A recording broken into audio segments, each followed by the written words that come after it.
It's your boy, Sergeant Hooked on Henshin's. So today we are reviewing episode 6 of Kamen Rider Revice.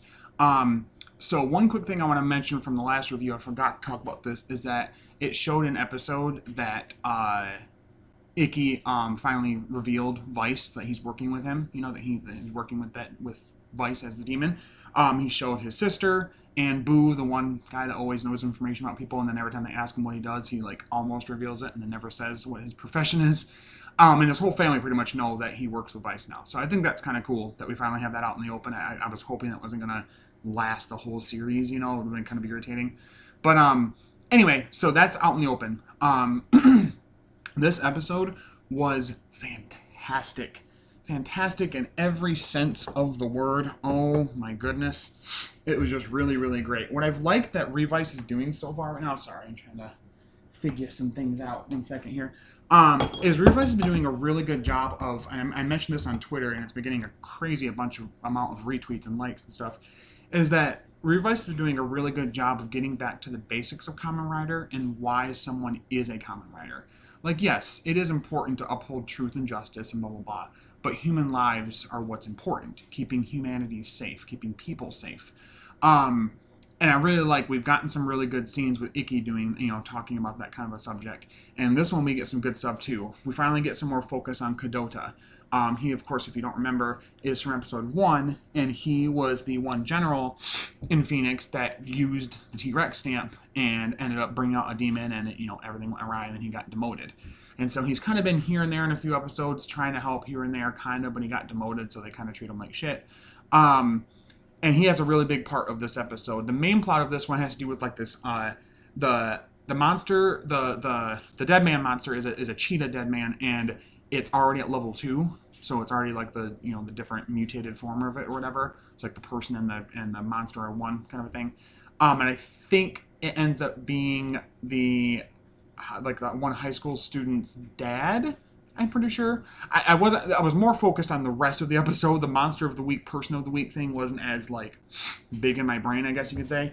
But we do get some really good stuff here with Boo and Sakura and Icky working together on trying to get information about stuff with Vice as well.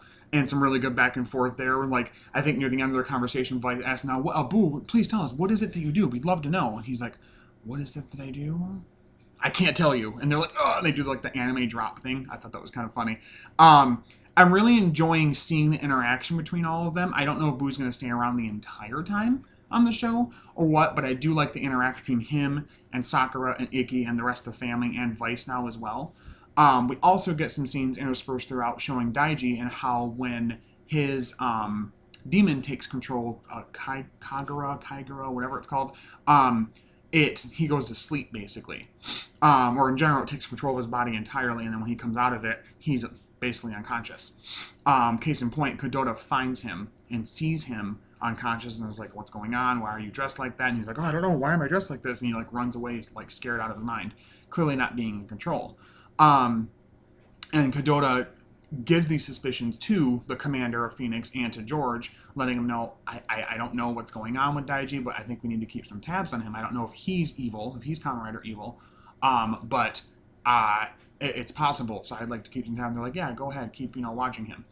So that's going on, and then Icky and Vice fight the Cheetah Dead Man and get their butt kicked because it's too fast, and none of their forms are able to keep up. Even the Eagle genome isn't able to. And so they talk to George, and we get a really funny scene where Vice is, he like makes fun of the prototype. They have a design on the screen behind them showing what the Jackal genome does, which Jackal is Xaid Jackal genome. And clearly, Revi's looks fine, but Vice's, henshin form, if you will, looks kind of goofy. It's kind of a goofy design. And he makes fun of it, and George gets pissed about it. He calls him Kari-chan, because George's last name is Karazaki, so he calls him Kari-chan. Anyway, so he gets pissed about it, and he's like, no, I won't help you, and he's being all mad at them and everything. And that leads into later on what they actually make Vice's form be later on, which is really funny. But some really funny scenes there. Again, they're doing a pretty good job with Vice in general. Again, his voice actor is absolutely a piece of human garbage. I'll mention it in every review if I have to. But they're doing a good job with the character, and yes, he's a little too much sometimes, but now that more people know about him and you're seeing a few more moments actually that he is really cares about Ikki, honestly. At least it seems that way. There are many times where like a monster would go to hit Ikki and he's like, no way, and he like, gets in the way and tries to help. So I do like that dynamic, and it is fun. Like I said, I think he's a decent enough, main character, main writer, whatever you want to call him, because it's kind of a different setup this year. Um, so we do, like I said, we do think that right now what it shows is that Daiji is not in control. His demon is in control of him. There's a scene partway through the episode where he looks in a mirror and he's talking to his demon basically. And the demon basically saying like, I'm the one in control, you're not, blah, blah, blah. And the reason that he came into being is that at some point Daiji wished for a world without his brother, which I think is why Ikki is disappearing from the photos we saw in the few episodes ago or whatever, last episode 4, whatever it was, is that I think it's Daiji's demon's fault. If Kagura, whatever, like, I don't know the name of him, I can't remember where they mention it. I think that's his fault. It's part of what he's trying to do. So I like that at one point Daiji was so pissed that his brother was able to use the Revice driver and transform that he wished for a world without his brother. And it's kind of an interesting dynamic because on the surface he seems to be supportive of his family and loving of his family and a good relationship with Ikki and blah blah blah. But I like this dynamic of like, because it's kind of a real way to feel about family. Sometimes you're like, oh, I just wish it would go away. Like, you don't want them to die, but you wish they would just like stop being so in your like life all the time, whatever. And that's kind of how Daiji feels. Like, yeah, Ikki did it to help, but at the same time, I can understand him being like upset that he was the one that was supposed to be trained and chosen to be Revice. Here comes his brother. He was too scared to do it. Takes the driver, does it, and he's like, "What the hell?" So, trying to remember some of the things. I got some notes up too. Yeah. So they need the Jackal genome, and it doesn't. George doesn't want to give it to him, and so they're like, "Whatever, we'll figure." Vice's like, "Whatever, we'll kick his butt on our own." And it's like, "No, you're not gonna be able to, dude. You tried to before, and you got your asses kicked." So they finally meet up with the monster, and Evil is there too. Kamen Rider Evil is there too. Daiji clearly. And we get this awesome scene where they're trying to keep up with it, and then Kadota comes in. He goes first to George. He says, I need to help. I got to do this. I got to help out somehow. He's like, can you give me the genome and I'll take it to them? They're like, sure, and why don't you take this as well? And they show what we now know is called the Demon's Driver. So last time I talked about there's a new rider debuting in this episode, Kamen Rider Demons. It's Kadota. So there's a scene in the very beginning of the show, in the first episode, where he says, I will gladly lay down my life if it means to protect people. He mirrors that line in this episode. He says, I will gladly lay down my life if it means I can stop you. So I really like that dedication to, like, even if it means my life will be on the line or that I could possibly die, I'm going to do what I can to stop you from hurting people and to stop this madness from continuing. I like that a lot about Kadota.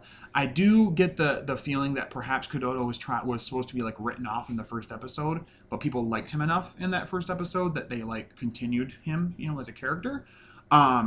So anyway, he has the Demon's Driver, the one red one that Daiji was gonna puts it on, and he gives the Jackal genome to Ikki and Vice, and you go ahead and take care of the dead man. I'll handle this guy. And he finally transforms. He has the spider V-stamp, and he stamps the top of it, and then in the front of it, and it kind of is just basically the Revice driver. It just doesn't move, so he stamps the top of it and has to physically stamp the front of it instead of the one part moving when you pull it to the side or whatever. And we finally get the henshin sequence, and it's really, really cool. It's got this like grid of like lights behind him. It looks like the driver looks like almost like a light bright. It's got all these little LEDs all over it. It's actually for some reason a premium Bandai item, which I'm considering getting, honestly, because I like the driver and the character. And this suit is beautiful. It's definitely inspired by Spider-Man to an extent. There's a lot of reds and blues in it. It's also following the design aesthetic of Rider that like a lot of what they try and do with like the first few episodes of most seasons is there's usually a bat, a spider, and I think like a lizard or some other kind of monster in like the first few episodes, and it's just to like call back to the original series. But this is the first spider themed Rider I think that we've gotten in quite a while, or maybe ever, I'm pretty sure. But his suit looks awesome, and the henshin sequence is so cool with all the webs that go all around him and transform him. And when his helmet forms, the lights on the eyes on his helmet, he has the ones here, yes, with the little web part like this, but then they go around the side of his head like a real spider would. And they like turn on one, but it's like boom, boom, and like it activates. It's really fucking cool. It's a really nice henshin sequence. Some people online were not as impressed with it. I thought it was nice. So going back to what I said about Vice making fun of what the Jackal form looked like for him, apparently George got mad about that and made him into a skateboard when he transforms into the Jackal form. So it's Jackal X8. So part of the jingle talks about clearing it with, clearing this challenge or whatever, like clearing this no continues, if you've watched X8, watch X8. So Revi's form of Jackal Genome looks great. It definitely, you can see the design influence of X8 in it. The helmet looks like it. It's got like on the chest the little like buttons, little things. They don't look. They're in the same formation. They're not exactly colored the same way, but enough to give you like, oh, that's trying to be X8. And Vice is a skateboard, which I think is funny, and that's how they are able to keep up with the monster, and finally defeat it, and save the kid's dad, and blah blah blah. But the main star of the show is my boy Demons, Kamen Rider Demons. He kicks ass. He fights evil. The first time he ever fights, he fights another rider. He's kicking his ass, honestly. There's at one point he like jumps and like he like flips and his feet stick to like the ceiling and he's upside down. I thought that was really cool. I know it's like a Spider-Man type of thing to do, but I mean, it's just a spider thing to do in general, to be sticky and to adhere to surfaces and blah, blah, blah. There's a lot of his attacks that he uses webs for, to shoot at and to like, use to traverse and stuff. There's a really cool thing I noticed. Evil tries to do his finisher attack on Demons, does it at him, and he actually he goes like this, and then like a shield of webs comes up, and it blocks it. It blocks the finisher. I thought that was really cool. I'd never seen that before. A lot of times you don't really get to see a finisher attack get blocked a whole lot. If it is, it's by a really strong new enemy or another rider or whatever. But I really liked their fight. It was really like visceral and brutal. Like they weren't like breaking each other's ribs or anything or bleeding all over the place or some shit. But it was just a very like visceral, physical, aggressive fight where both sides trying to kick the other's ass really intensely. They defeat the dead man, of course, and of course evil escapes. And, the high school student and his dad make up and all that stuff like they do with the weekly plots. The weekly plots are good. I was not as much paying attention to that as I was to the stuff with Kadota and the stuff with evil. But Revice has been pretty good so far about doing the plot of the week reflecting something that's going on with like some of the characters and stuff like that. Not so much this week, but it wasn't terrible. But overall, this was a kick-ass episode. I was really impressed by it. I really enjoyed Kadota. I really hope that he is the secondary and that it's not live or evil. His live is supposed to be the name of his demon if his demon ever transforms with him. But anyway, just because evil is evil for right now, so it kind of feels weird to call him the secondary because he's going to be doing the opposite of what the good guy's doing. So I would think that Demons is the secondary. We haven't really got confirmation on that. Someone mentioned online they have those Oramin C vitamin commercials that in Japan that they do with riders and stuff, and that is usually what confirms to most people what the primary, secondary, and tertiary rider are or third rider is. And we haven't gotten one yet, but once we get that, I guess that's what people think is going to confirm who's secondary and who's the tertiary. But overall, a kick-ass episode. Absolutely a 10 out of 10. I love the Demons driver. I love Demons suit is amazing. I love Kadota so far. I'm really interested in seeing where he goes forward in the story. The promo for next week I think shows Evil and Revi fighting again, like Revi and Vice fighting Evil again, and him using some kind of a Genom genome thing, like something that can look kind of like Genom from X8, but it also shows that the rest of the family, the Igarashi family, see him transform. So they know that who Daiji is. Like his whole identity gets revealed, and then he's being controlled by this demon. So I like that. I like that we're not like waiting too long for that for it to be a mystery and be like, oh, where's Daiji? Oh, he's so tired. Oh, where is he at? Oh, he was conveniently gone, and now he's here. You know what I mean? That would have gotten annoying. So. But so far, I've been really enjoying my time with the show. I think they're doing a really good job of taking their time. And there's other things that they're speeding up, but it's okay. Like, I think this thing with Daiji needs to like be shown right now to them so we can move forward with that storyline and move either more towards him redeeming or him staying evil or whatever they're going to do with that. I don't know exactly. And I really, like I said, I really want to stress that they're doing a great job getting to the core of what it means to be a rider, which is, humanity, keeping humanity safe and happy, is more important, even more so than truth and justice. Like, yes, fight for justice, fight for truth, keeping people safe, doing the right thing, but human lives and keeping them safe is what's at the heart of it, and what's always been at the heart of it ever since Ichigo. And Ikki's shown that he believes in that ideal, and now we've seen Kadota has a bit of that in him as well.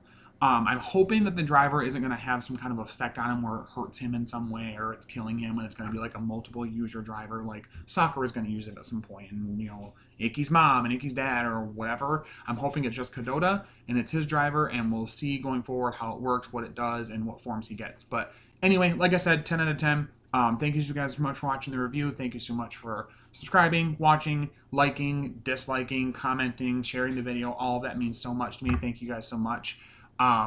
Pretty soon I'll be getting the Zenkaiju review out this week for episode 32, I think we're on now, 32, 33, somewhere around there. And hopefully soon I'll be getting my Revice driver and a few other things so I can do some more Toku Toy views. But I'm hyping up doing some Toku Toy views, but I haven't had the product to do the Toku Toy view on. So, hopefully you guys been enjoying the content. If you guys have any comments below, you want to let me know what you guys think of the episode. Did you like it? Did you hate it? Did you love it? What did you think of Kadota? What did you think of Evil? What did you think of this week's plot of the week? In general, let me know what you guys think in the comments. But as always, stay hooked on Henshins, and I'll talk to you later. Bye-bye.